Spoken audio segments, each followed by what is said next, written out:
Meus irmãos e irmãs, celebrando este 24º domingo do tempo comum, nós temos mais uma vez a oportunidade de acolher a palavra de Deus e perceber os seus desdobramentos na nossa vida, no amadurecimento da nossa fé. A palavra de Deus hoje então ajuda-nos a responder ao questionamento: quem é Jesus? Há muito tempo, e vocês podem perceber isso, eu tenho insistido de que nós devemos dar razões à nossa participação na Eucaristia, ou seja, na missa, não apenas por um preceito, não apenas por um medo, mas por algo que então envolve a nossa vida, a nossa caminhada. Nesse contexto, nós aprendemos então a celebrar a partir da escuta da palavra, a partir do estar em torno desta mesa, e principalmente no sentido de sermos igreja que se encontra com o outro. Ao celebrarmos a Eucaristia, acolhendo esta palavra, nós temos durante o ano litúrgico a oportunidade de descobrir quem é Jesus. De modo particular, neste ano, com o evangelista Marcos, do qual então tem como base e como proposta em todo o seu escrito responder a este questionamento. Assim, o evangelho de hoje é a conclusão da primeira parte dos seus escritos, quando então ele manifesta o conhecimento do Cristo através então desta profissão de fé feita por Pedro, dizendo que ele é o Messias. As três leituras de hoje, a primeira, a segunda e o Evangelho, ajudam-nos a responder a este questionamento. Na primeira leitura, nós temos o livro do profeta Isaías. O livro do profeta Isaías é dividido em três grandes partes, chamado de primeiro, segundo e terceiro Isaías. O primeiro Isaías, num contexto do pré-exílio. O segundo Isaías, que vai do capítulo 40 até o capítulo 55, do qual o trecho a gente ouviu hoje, no capítulo 50, é o segundo Isaías no momento do exílio e também na conclusão desta situação. E o terceiro Isaías vem então no pós-exílio. O trecho que nós ouvimos hoje, ele então é chamado o livro da consolação. Semana passada nós ouvimos um trecho, e esse trecho então demonstrava o anúncio do fim do dilúvio, o fim do exílio. E nesse exílio, então, até o cumprimento, até então a volta completa do povo, nós vamos ter um momento ainda em que o profeta precisa incentivar este povo a compreender este companheirismo e esta presença de Deus. Então, olhar para esta primeira leitura é perceber através do profeta Isaías, num chamado texto ou cântico do servo sofredor. O cântico do servo sofredor é dividido em 4 grandes partes. A primeira parte está no capítulo 42, a segunda parte no capítulo 49, a terceira parte, que é a primeira leitura de hoje, no capítulo 50, e a última parte está no capítulo 52.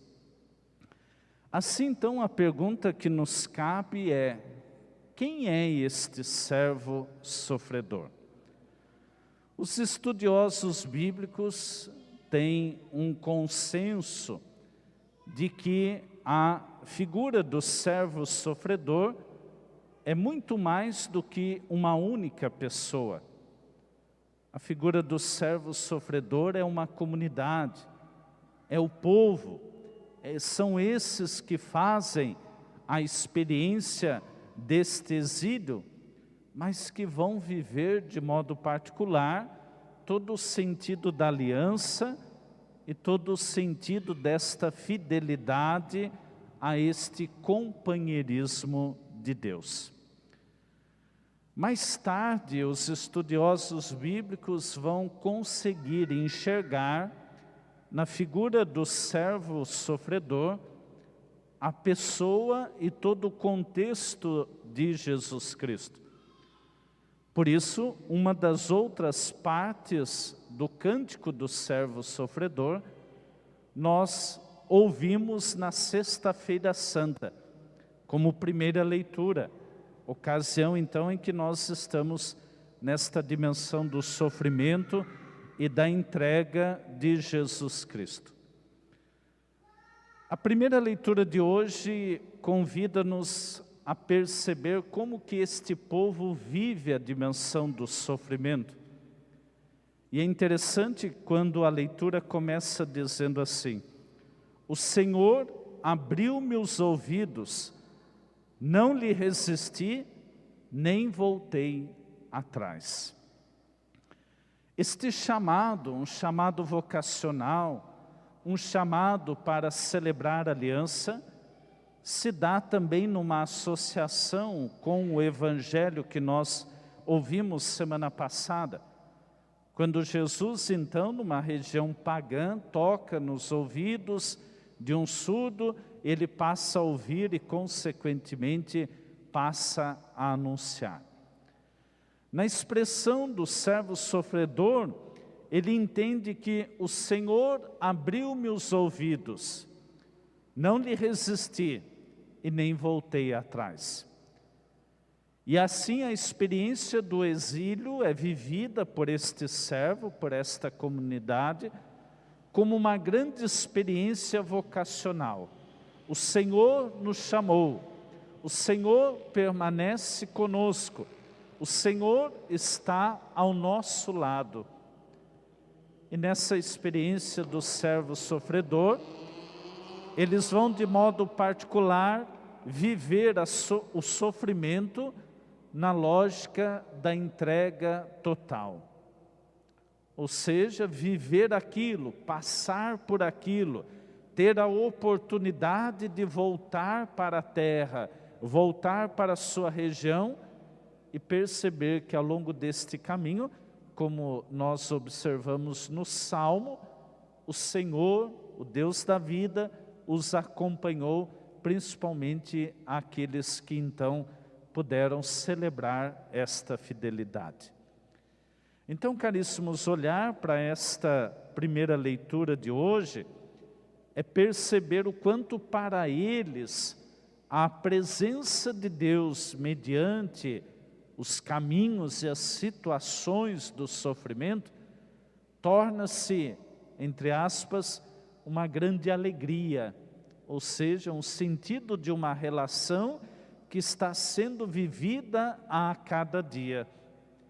Uma relação que está sendo construída de modo então que um dia o grande Messias pudesse vir e os libertar e construir o reino desejado e esperado por todos. Então, olhar para esta primeira leitura é celebrar a fidelidade nos bons propósitos, o propósito de estar e permanecer em Deus. Por isso, depois no Evangelho, nós vamos, de modo particular, celebrar esta experiência,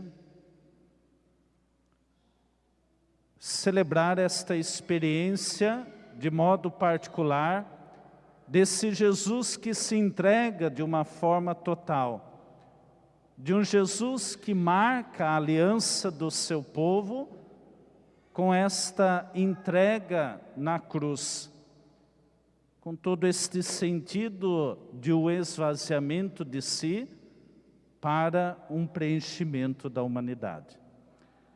Então, se a gente pega o questionamento do Evangelho, quem é Jesus? Nós vamos entender que pela dimensão do sofrimento e da fidelidade, nós podemos descobrir quem Ele é, aquele que também caminha conosco. Na segunda leitura da carta de São Tiago, nós temos uma outra forma de responder a este questionamento. Esse questionamento de quem é Jesus a partir da consciência da fé. Nós ouvimos semana passada, nós ouvimos hoje e ouviremos também mais 2 domingos a seguir o trecho da carta de São Tiago.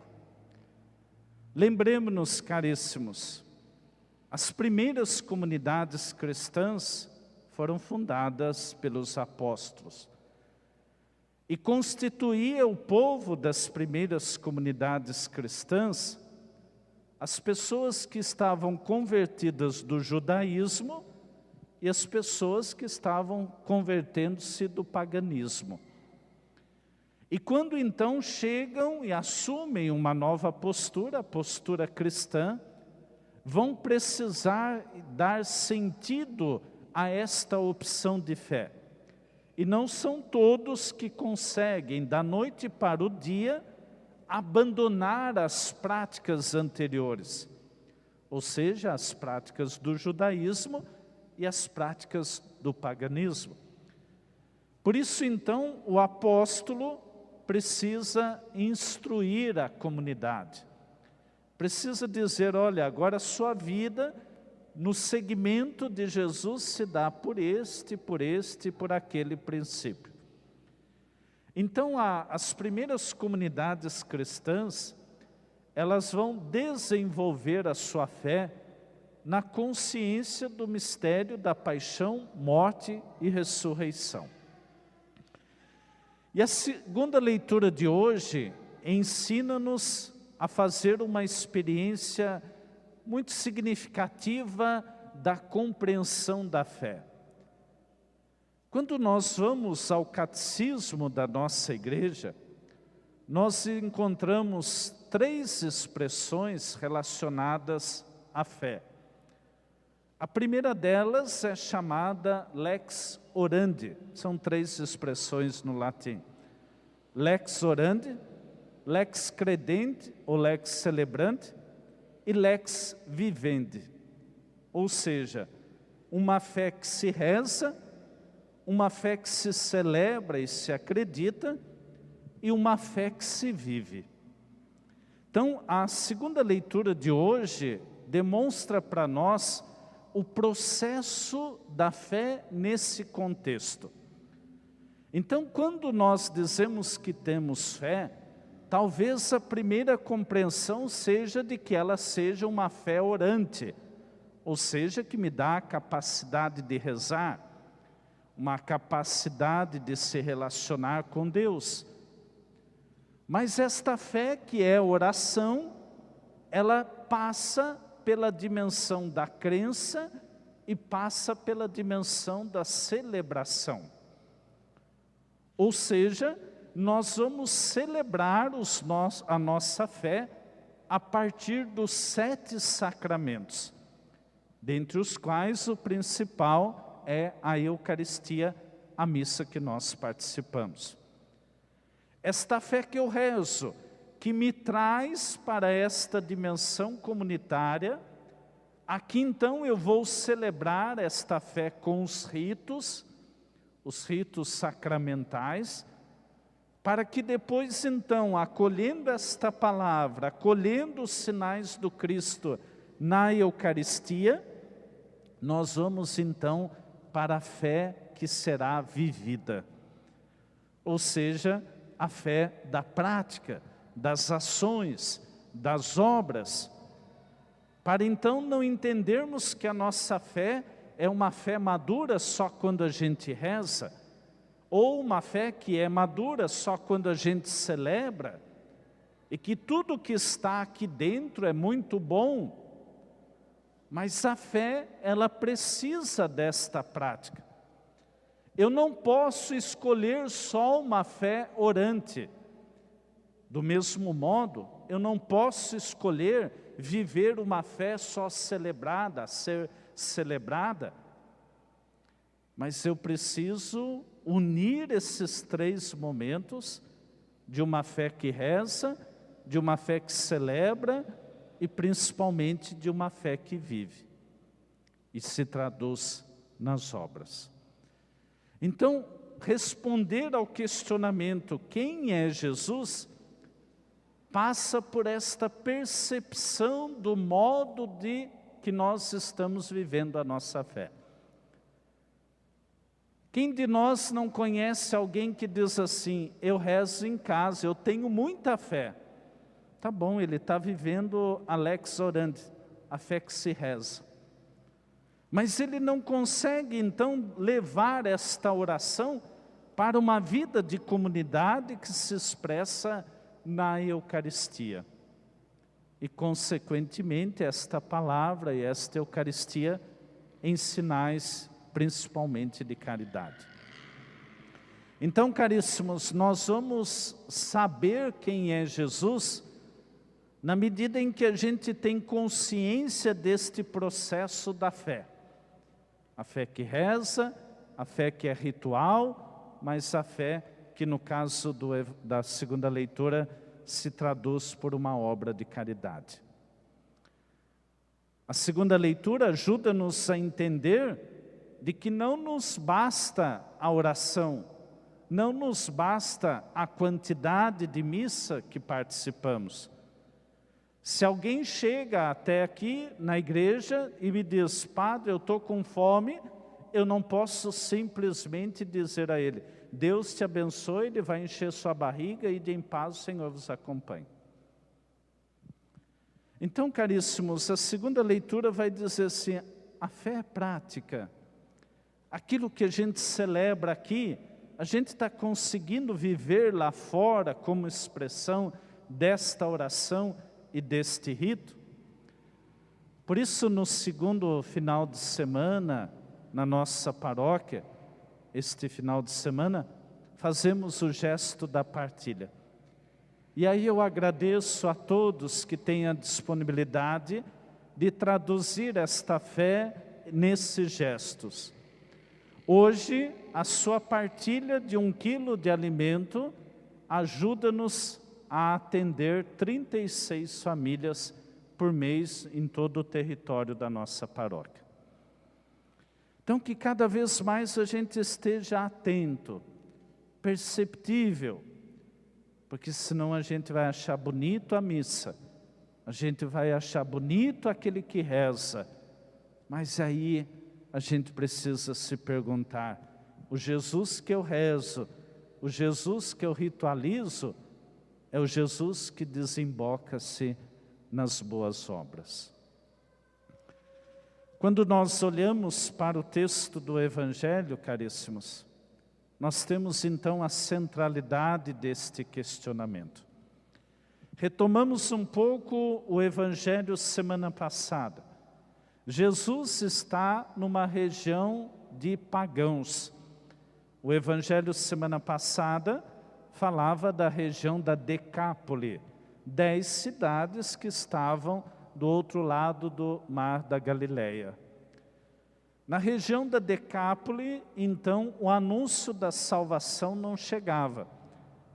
Por isso, Jesus cura aquele homem surdo e mudo.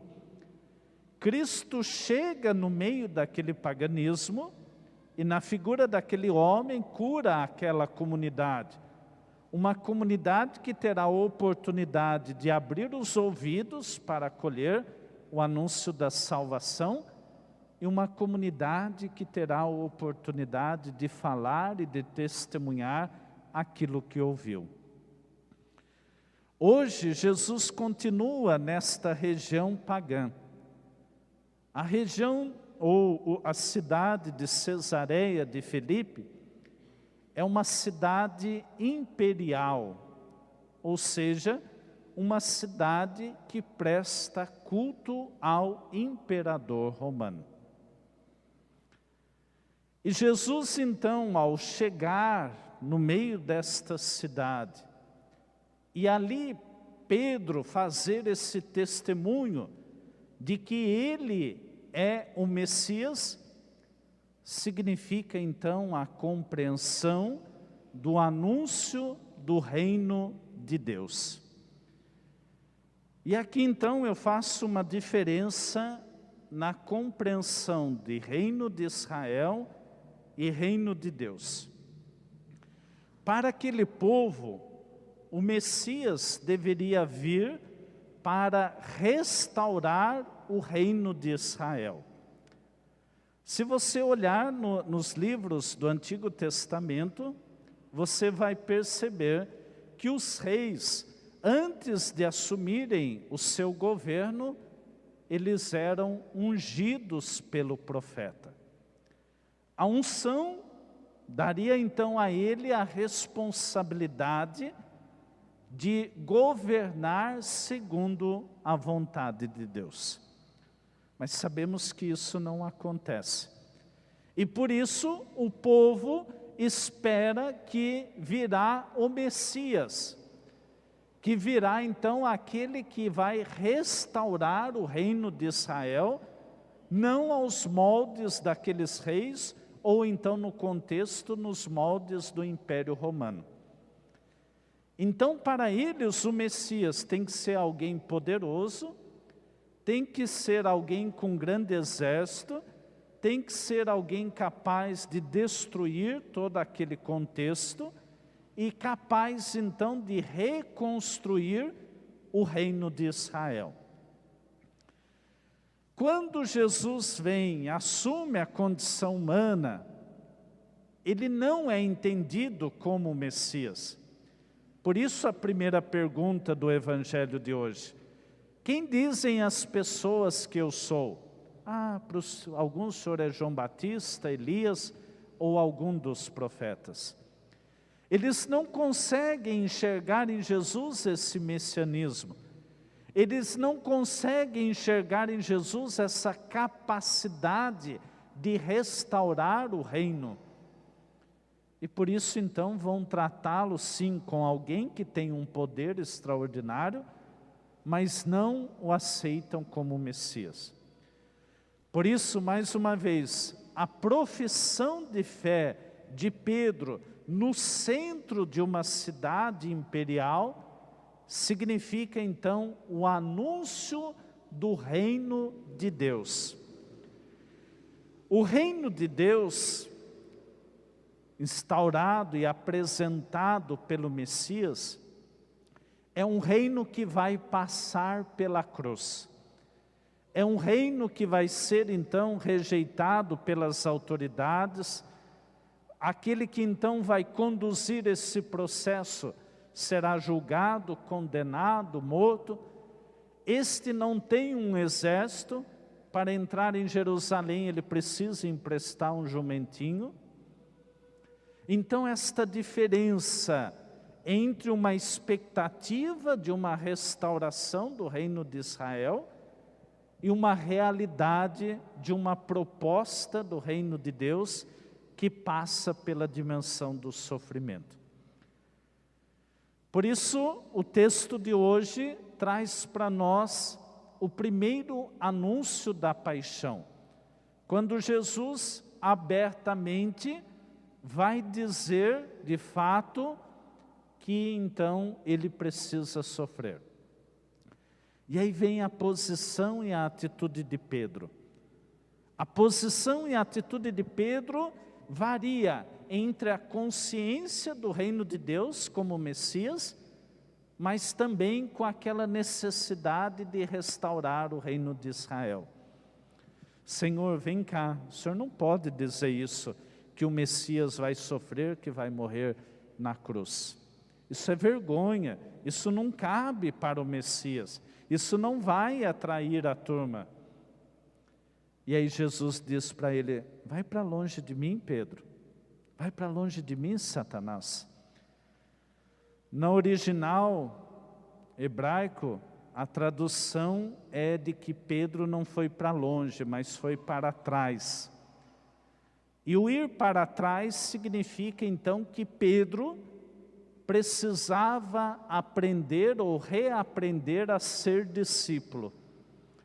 Ou seja, se colocando atrás de Jesus, ele precisaria seguir o Mestre que terminaria na cruz.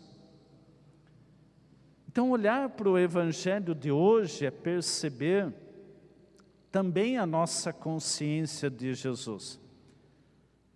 O sofrimento apresentado aqui por Jesus significa a doação total. Significa esta entrega total para que o outro pudesse ter vida. Então, o Jesus que nós conhecemos, o Jesus que nós buscamos, é o Jesus essencialmente que passa pela cruz. É o Jesus do sofrimento, é o Jesus da entrega. E principalmente a vocês que fazem a experiência do sacramento matrimonial, vão entender o que o padre está dizendo. Quando então carregam esta cruz, não como um sofrimento exclusivamente de uma concepção de dor, mas entendem todo o sentido de uma entrega para que o outro tenha vida, para que o outro alcance a sua santidade. Então, caríssimos, concluindo, eu digo, pensemos muito bem quem é o Jesus que a gente concebe, quem é o Jesus que a gente busca e qual é o Jesus que nós estamos vivendo. Por isso, associando a segunda leitura, se eu busco um Jesus só da oração, eu posso me equivocar. Se eu busco um Jesus só dos ritos, eu também posso me equivocar. Mas quando eu buscar o Jesus das práticas, das atitudes, a gente vai poder dizer como Pedro que ele é o Messias. Que o Senhor não diga para nós, vai para longe, mas que Ele diga de modo particular, vem, tome a sua cruz e me siga. Desejo uma boa semana a nós, onde a gente possa pensar quais têm sido as razões da nossa fé e do seguimento de Jesus.